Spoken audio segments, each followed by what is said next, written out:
New from Eureka is this horror double pack, which seems to be a thing, and I love this kind of idea. We've got two movies put together. So today we're going to be talking about Nightwing, which is the first of these horror features tied together by the Native American culture. Nightwing is released in 1979, directed by Arthur Hiller, and stars Nick Mancuso as Young Man Duran.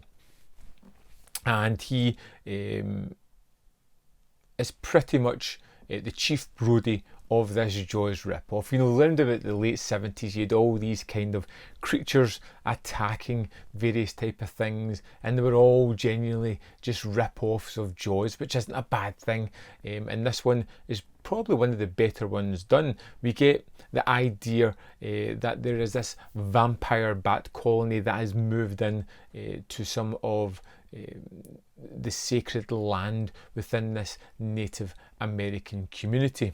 And then you have the wonderful addition of David Warner turning up as Van Helsing, who is there to defeat vampire bats. It's his calling, it's what he does best, and he is going to stop these bad boys. He's been tracking them for a long while, wiping them out when he can.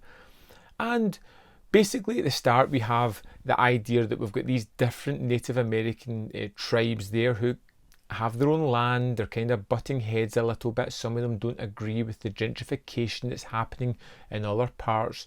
Some of them are want to rip oil from the land, really tearing it down, taking the natural resources, whereas some of them want to just let things be and not bother about money or chasing what the white man really wants, is pushing for, because there's a couple of evil businessmen in this one.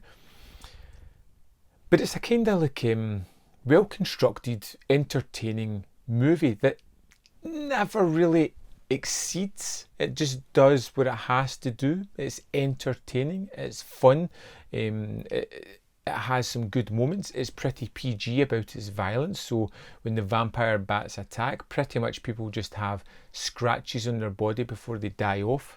You get this sort of wider threat of the bubonic plague coming back because it's in the bat's saliva. Everything comes from bats. It's one of those kind of things where I love the performances. I love the second half of the movie more than the first half. The first one's setting up all the conflicts and the characters and can feel a little bit as though it's treading water at moments. When we get to the latter half, when we have our hero, our expert and our damsel in distress going to kind of save the day and hopefully destroy the vampire bats, it becomes far more engaging and more fun and just typical kind of 70s schlock man versus nature kind of stuff. I really enjoyed Nightwing for what it was. It was a movie that never really excelled, like I said, but it did enough to entertain me. Not one that I would say you need to go out and check immediately. But if you catch it and you're interested in these kind of things, I think you'll find enough here to keep you entertained. I thought David Warner was a great addition to the cast, and I loved the kind of idea of the storyline. You know, it wasn't supernatural. It was something just genuinely natural. Just these bats that tend to decimate areas when they move into it, and with a large horde can cause severe danger. You know, it wasn't antagonised by anything or anything weird and over the top. It just was a natural kind of disaster that they could deal with.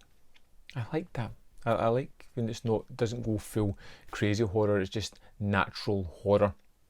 I loved the finale for the movie. I thought it was quite entertaining. I thought it was a great transfer in a movie that was fun, but probably will be quite forgettable. It's one that I've recently watched and already I can start to feel it fade away. Maybe in a year or two I'll throw it back on and just enjoy it yet again and then forget about it after that. But it was a good film, and I'd love to know your thoughts on Nightwing if you've seen it. Let me know in the comment box below. And next up, we're going to watch Jan Michael Vincent in Shadow of the Hawk. See you for that review.